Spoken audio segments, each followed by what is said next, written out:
Pembuluh darah dalam tubuh manusia memiliki peran yang sangat penting, yaitu untuk membawa darah dari jantung ke organ-organ tubuh lainnya. Coba bayangkan jika terserang sebuah penyakit yang menyerang pembuluh darah kita. Tentu saja sangat berakibat fatal. Gaya hidup yang sehat dengan rutin perlu dilakukan untuk menjaga kesehatan seluruh organ tubuh, termasuk pembuluh darah.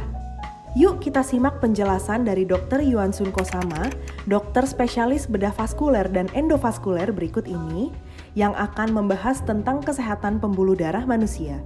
Dok, apa saja tanda penyakit pembuluh darah yang paling sering terjadi?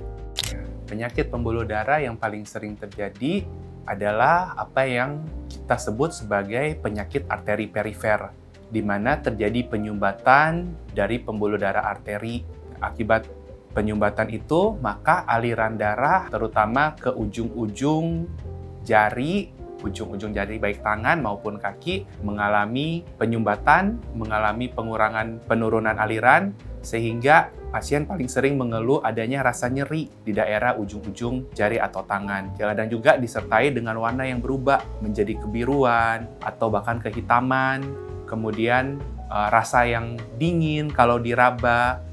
Kemudian pasien ketika beraktivitas, dia berjalan sedikit, sudah rasa nyeri kakinya. Nanti ketika dia beristirahat, baru kemudian nyerinya itu akan menghilang.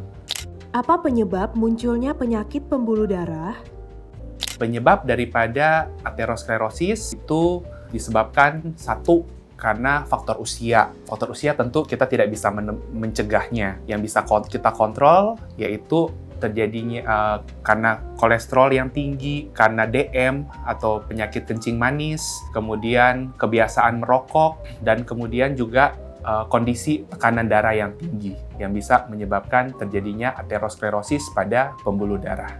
Lalu, apakah penyakit pembuluh darah dapat terjadi secara tiba-tiba? Jadi penyakit arteri perifer ini kebanyakan yang berkaitan dengan lifestyle itu terjadi secara kronis. Jadi prosesnya bukan instan, tiba-tiba terjadi. Ada satu kasus tertentu yaitu yang disebut sebagai ALI atau akut limb ischemia, di mana terjadi penyumbatan tiba-tiba daripada pembuluh darahnya yang sebelumnya pasien tanpa gejala, tiba-tiba tungkainya menjadi nyeri sekali. Kemudian warnanya menjadi berubah, menjadi dingin, bahkan pasien kadang-kadang kesulitan untuk menggerakkan tungkainya itu karena ada sumbatan yang terjadi. Nah, sumbatannya ini biasanya terjadi karena berpindah dari tempat yang lain, kemudian mengikuti aliran darah, dia menyumbat pembuluh darah yang lebih kecil. Kemudian, bagaimana gaya hidup yang disarankan agar terhindar dari penyakit-penyakit yang berkaitan dengan pembuluh darah?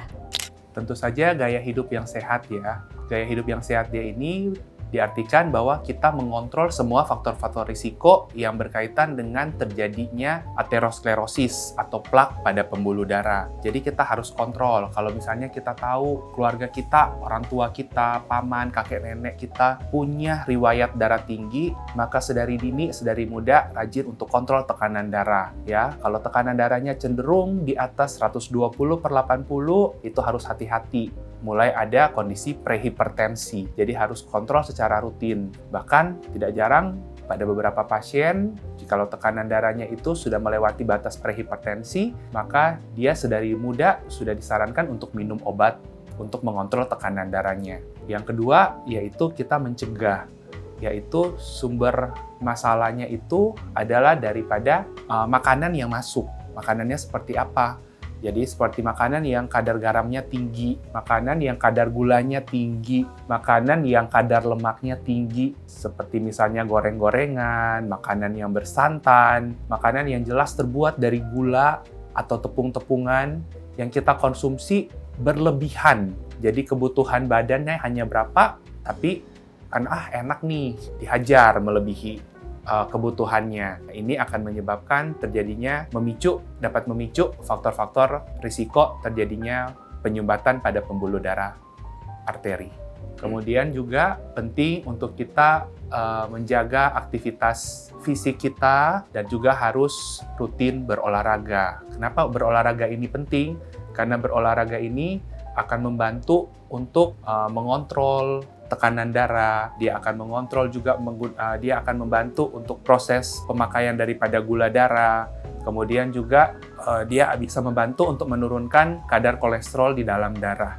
Sehingga penting, sesibuk apapun kita, sempatkan diri untuk berolahraga. Olahraga tidak perlu ribet, bisa dilakukan bahkan di dalam rumah atau di dalam kamar kos sekalipun.